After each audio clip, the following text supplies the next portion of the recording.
One of the most exciting races to watch all year is Rookie of the Year. I've got Jeff Carr from Locked On Reds here. We're going to draft who we think is going to win Rookie of the Year. Stay tuned.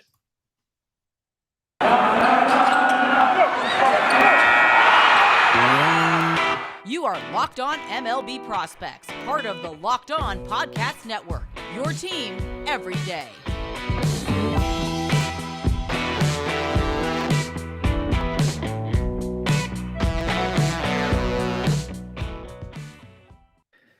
Yes, welcome on into Locked On MLB Prospects, your home for all things minor league baseball. I'm your host, Lindsey Crosby. Thank you for making us your first listen every single day. And as I promised, Jeff Carr, Locked On Reds. How you doing, Jeff?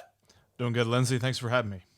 Thanks for making time for me on Super Bowl week. I know this is a big weekend coming up for you, so hopefully we can set you up for success tonight, and then you guys can win something on Sunday. It's nice for 2 seconds to not think, is it Sunday yet? Yeah, this is going to be fun. I'm looking forward to this.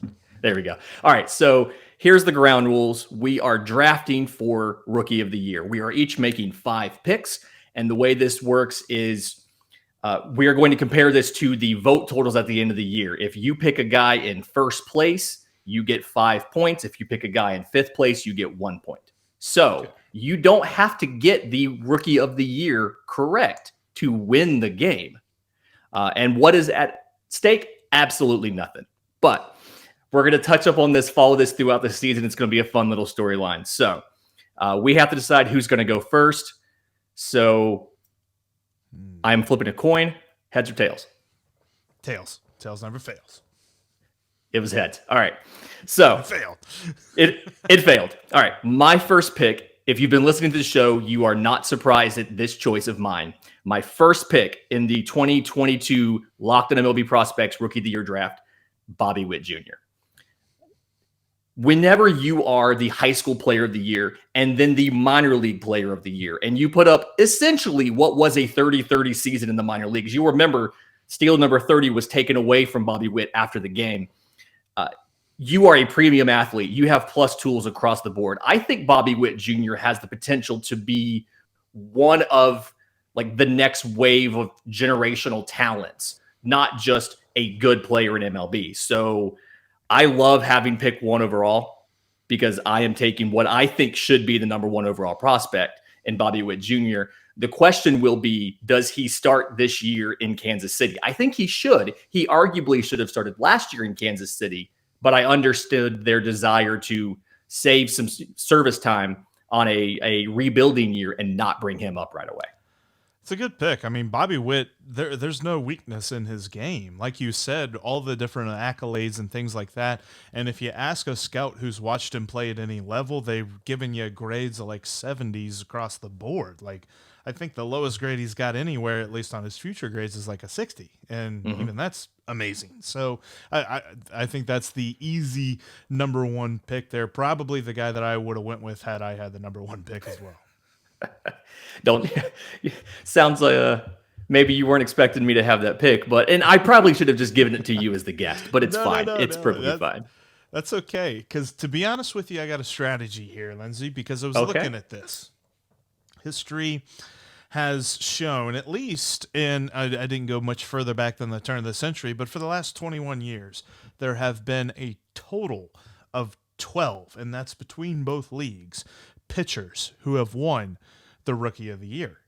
Okay. I'm telling you at least one's going to do it this year. I'm not saying both leagues, but I think one league is going to be a pitcher, and that's who my first pick is going to be. I'm picking Shane Baz. Shane Baz, I think, has a really, really good shot to not only be the Rookie of the Year, but be the kind of guy that transforms the Rays rotation. We never think of the Rays rotation as bad, but with Shane Baz, that kind of gives them the guy who's really going to elevate their game in the starting rotation. They're they always had the bullpen and things like that. And there's the only caveat of, is he going to get more than 5 innings on a daily basis? But I think because of that, he's going to pitch throughout the entire year and probably has a lesser chance of getting some dead arm there in the month of September. So I'm picking Shane Baz for my first pick. That is a great pick. I think it was Monday in last Monday's mailbag episode. We talked about Shane Baz. Somebody asked me who I thought would be a better pro, Jackson Rutledge versus Shane Baz. And I said, that's not fair to Jackson Rutledge because he's being compared to who I think has probably one of the best fastballs definitely in the entire Rays system. And a guy that you can see the confidence Tampa Bay has in them because I think he had 3 starts in the rotation and then they put him into the playoff rotation. I mean, they absolutely full faith and confidence. Like I said, one of the best fastballs in the system, if not all of baseball, and then can throw the slider, 4-strike, has the changeup and a curveball. The curveball is not amazing, but what I love is he's confident enough to throw it early in the count for strikes. And so I think he's going to be somebody where he gets ahead of the count on guys a lot. He's going to be in a lot of pitchers' counts because he's going to be able to come at you aggressively from that very first pitch. And if hitters start sitting on that curveball, well, he's got one of the best fastballs in the game. He can just blow by you. That and the swagger, I think, means that Shane Baz is a really good first pick. I'm a little jealous. I actually had him on my big board as number 2. I guess I can't have them all. I can't get Bobby Witt and Shane Baz. I didn't peek. I promise. I didn't peek. No, you are good. You are good. I'm probably for the second pick here. I think I'm going to make some of our friends in Detroit pretty happy. I'm going to skip over the obvious pick of a catcher, and I'm going to take Spencer Torkelson. Okay. So Spencer Torkelson, top overall pick in the 2020 draft, went through 3 levels in 2021 and finished up in AAA, hit 30 home runs, just an absolute ton of power, great patience at the plate, and a guy where he's not going to be asked to do a ton offensively. He's a first baseman, but he's somebody who is going to be able to drive in runs. And I'm one of those guys that thinks Detroit's a bit of a dark horse team this year, simply because of their pitching. I like all these young pitchers. I still think they're going to go out and they're going to sign one of these big free agent shortstops as well. And so I think that whoever they sign is going to give great protection for Spencer Torkelson, and he's really just going to be a force in the middle of this lineup. I'm really looking forward to watching the Tigers this year. They're one of my teams that I just want to make sure that I catch, a good couple handfuls of games watching the way that they develop. They came to Great American Ballpark last year and just absolutely walloped the Reds in the month of September when everybody was walloping them. But it was kind of part of the schedule where we as Reds fans looked at this and said, oh, hey, it's the easy part. We're going to be all right. And then the Tigers whooped them. I think they scored like 49 runs that Friday night that I was there. Just overall, that lineup's going to be really interesting and fun to watch. You're probably talking about maybe Carlos Correa, maybe Trevor Story, one of those guys that gets added to it. Plus, like you said, the pitching staff, Casey Mize, Tariq Skubal, those guys are going to be a lot of fun to watch. Plus, you've still got the old Matt Boyd's still kicking around there somewhere, isn't he?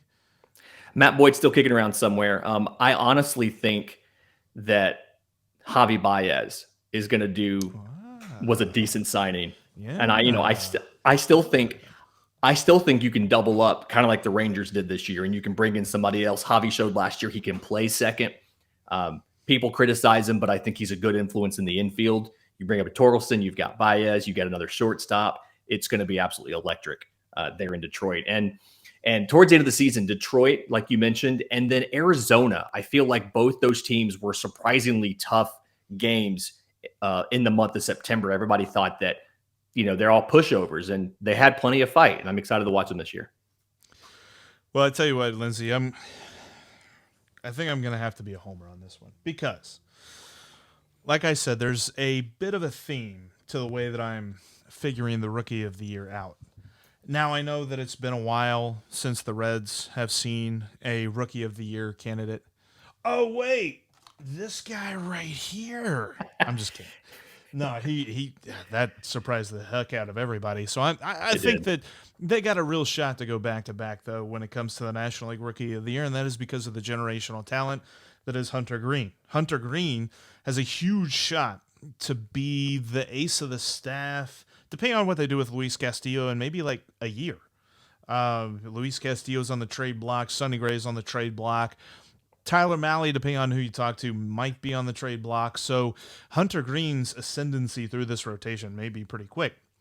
but he's got an amazing fastball that we all know touches 104. He's not going to have to do that every single game. That's just kind of one of those Justin Verlander things like, dude, the situation is tense and I need to reach back for something extra. He can hit 104 on that fastball. Plus, he's got a pretty nice breaking ball to boot. He's working on a third pitch. His changeup is kind of okay. They're saying kind of average right now, maybe the chance to be about a 55 grade on the changeup, but for the most part, it's about the fastball and the breaking ball.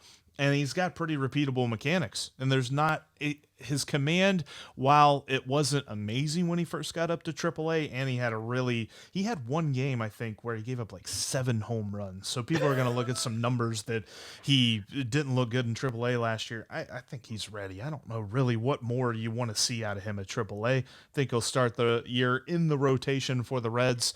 And I think David Bell can manage him enough that he doesn't see that huge drop off in the month of September. So I think he's going to be up there. Do I think he wins it? Maybe not, but I think that he's going to be in the top 2. Yeah, and he's a guy, again, great fastball, kind of like Shane Baz. I'm noticing a theme here of, guys that can throw really hard.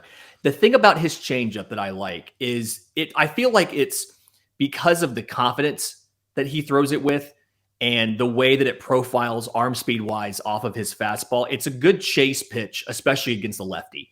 And that's something where his fastball doesn't move as much as ideally you would love. And so I think if you're a really good hitter, you're a really skilled hitter, which MLB's full of them, you can time the fastball and you can at least make contact. And his ability to mix in the slider and then a little more consistency, one on that slider, and then 2, the change developing a little more, I think, can really make him into a weapon. The control is there. The stuff is there.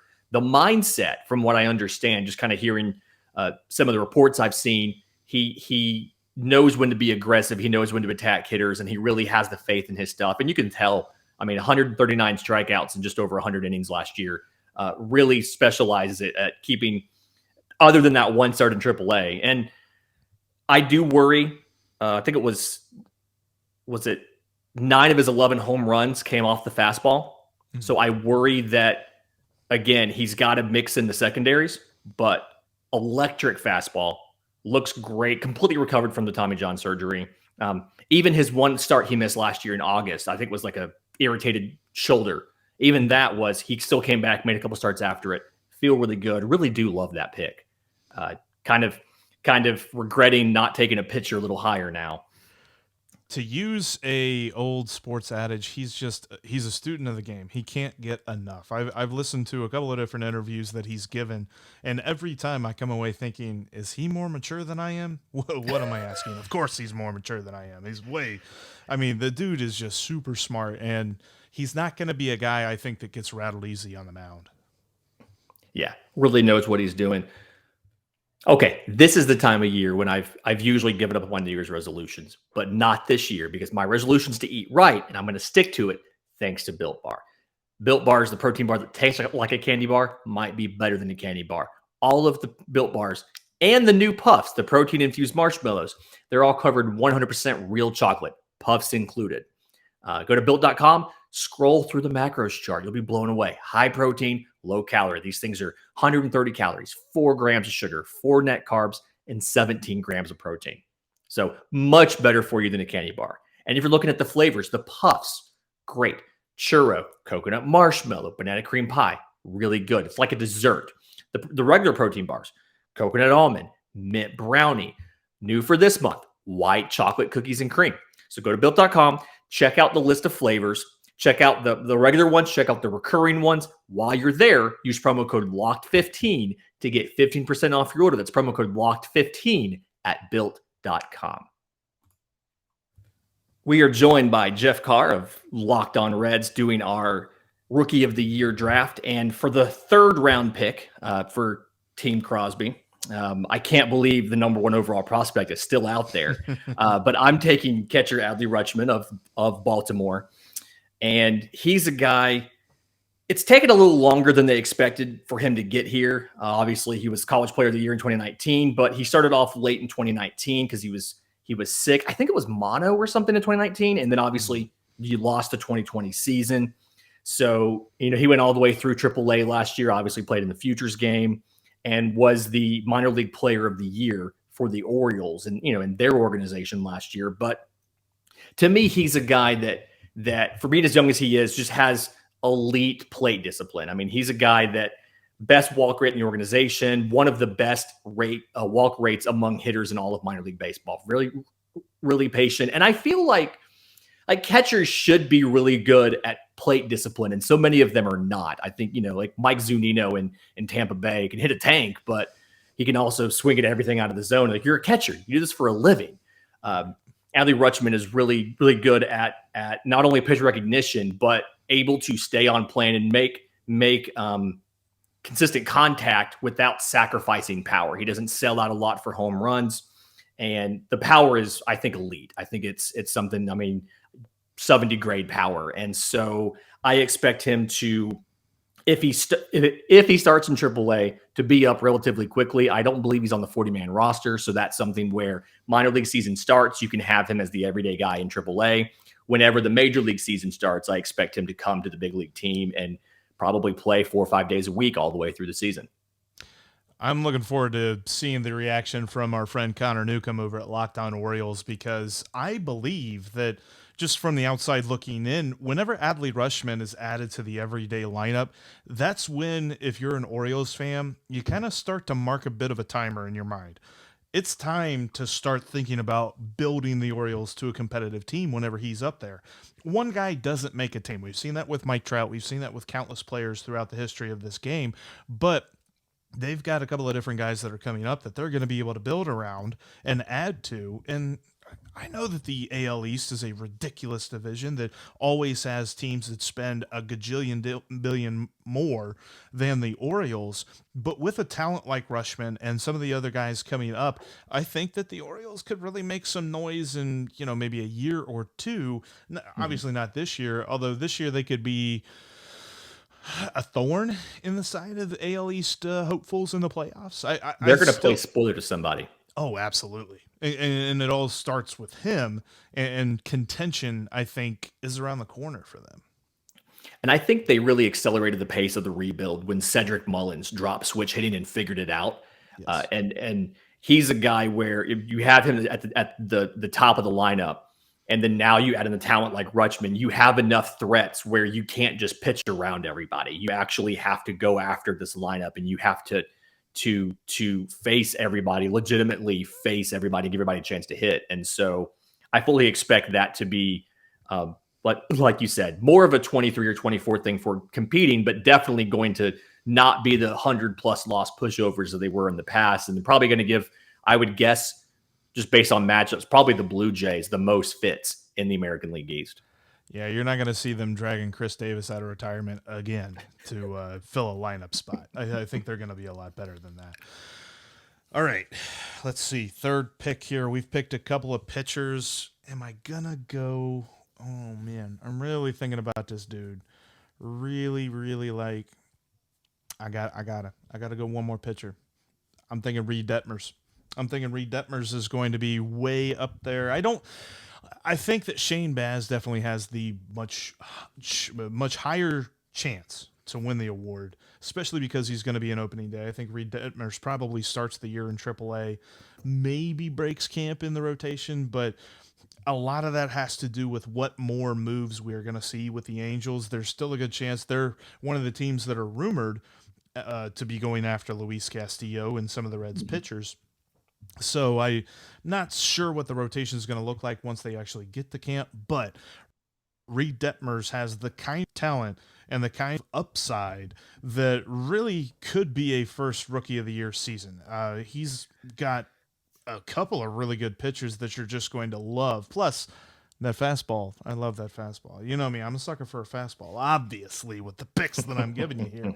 And he's a guy that, whenever we started talking about the idea of the Reds maybe trading with the Angels, I'm like, Reed Detmers. And Steve Granado over at LockedOn Angels was like, nah, baby, nah, because he's going to be right up there in that conversation for Rookie of the Year. That curveball, to me, is something special. You mentioned the fastball, but, I mean, it has more than 6 feet of drop. It starts above here and it ends at your feet. Falls off a high top table. Yeah, like it'll just absolutely freeze a batter at its knees. There's one of those things, and you don't see. If like people who know me know that like I'm a sucker for a big lefty curveball. I mean, I'm staring at a bobblehead of Tom Glavine right now, and so being a guy to take a giant curveball like that, you've got a pretty decent fastball. Add in a really good slider. It's a hard breaking slider. Comes in on righties. I mean, two plus breaking pitches to me just kind of profiles as a guy that you can see not only make an impact at the big league level, but go deeper into games because you're not having to pump gas all game like a Shane Baz, like a Hunter Green. You don't. It's not as taxing on your arm to throw that curveball, to throw that slider, and so the delivery really compact, easy to repeat. Inside baseball here, that was actually Reed Detmers was my next pick because I wanted a pitcher and I felt bad about not having a pitcher.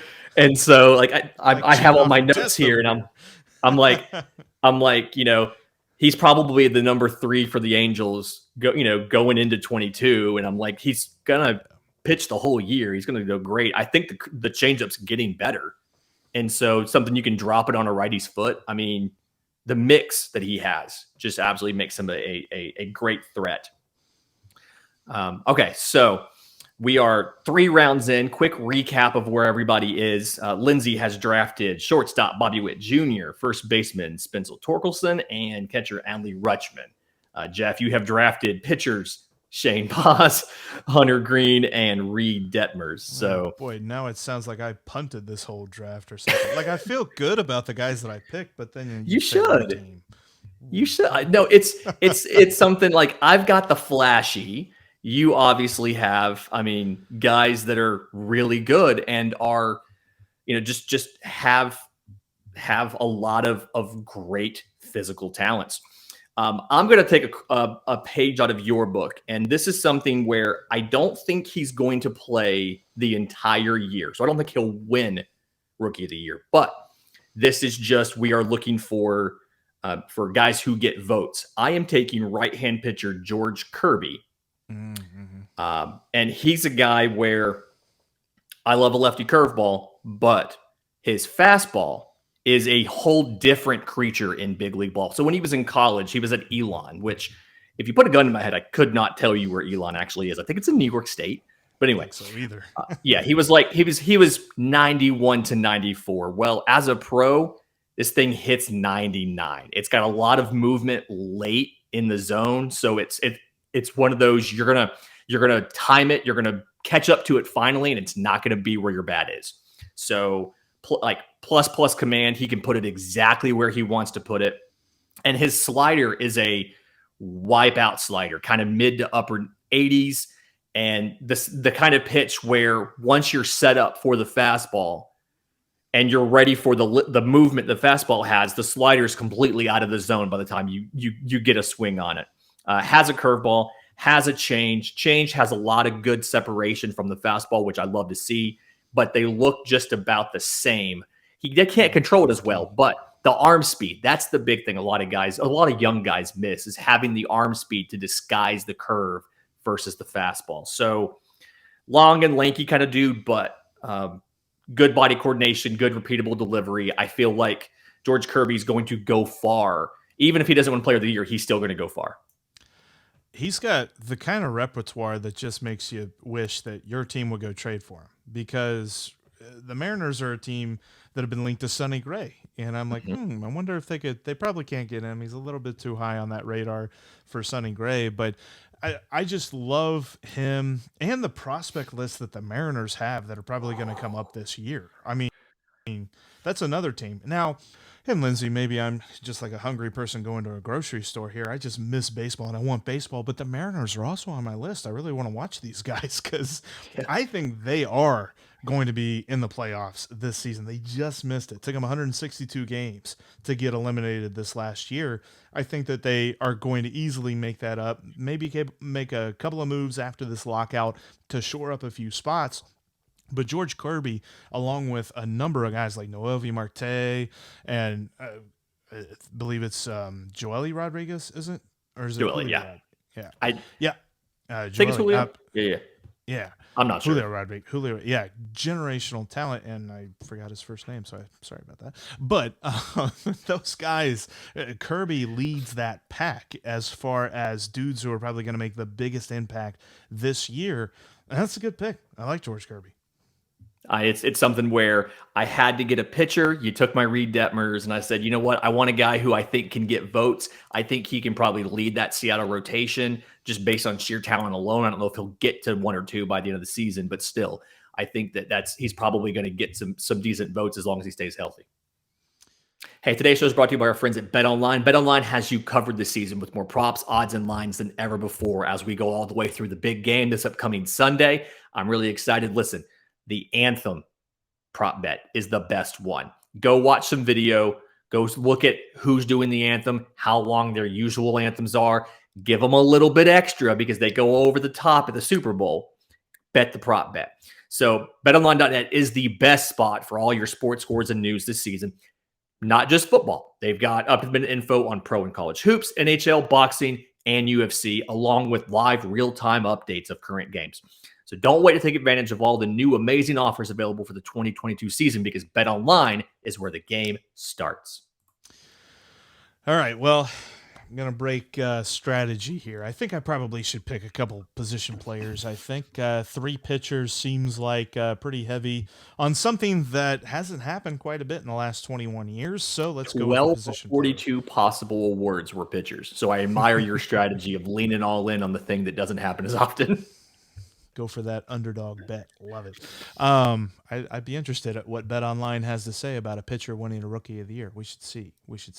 I'm going to pick for my next one, Mark Vientos. And for the simple fact that Ryan Finkelstein over at LockedOn Mets compared him to Pete Alonso. And that's all you got to do for me. Pete Alonso is probably my favorite non-red that's currently in the league. I love watching Pete Alonso. And Mark Vientos showing that kind of power in this day and age where power is sexy, power's everything to everyone because we're talking about exit velocity and we're talking about launch angle. Mark Vientos is right in the sweet spot of that. I think that is an easy first position player for me, given the fact that, the other top guys are off there. But hey, Jonathan India wasn't the number 1 overall rated prospect. In fact, I think he was like number 88. So there you go. Mark Vientos is my next pick. So I have a listener who is in love with Mark Vientos. Jeremy, I hope you're happy we fit him into a show. That's the second time I've gotten to talk about Mark Vientos in like a week and a half. I hope you're happy. But no. So, Mark Vientos is a guy that he hit so well for being so young. I think he had an ISO slugging of like over 300 last year. Yeah. And so of like guys 21 and younger who had at least 300 at bats, he was like second in all of baseball. So he's got, I think it was 25 home runs, 83 games, really has plus power. And I think he's going to do well in that ballpark. And, it's something where the majority of his home runs were hit to right. But, plus power all over. Started off as a shortstop, moved to third base, playable there, has a good arm. And I know that New York needs infield talent. They're going to have a glut of guys around the middle infield because you're getting Robinson Cano back.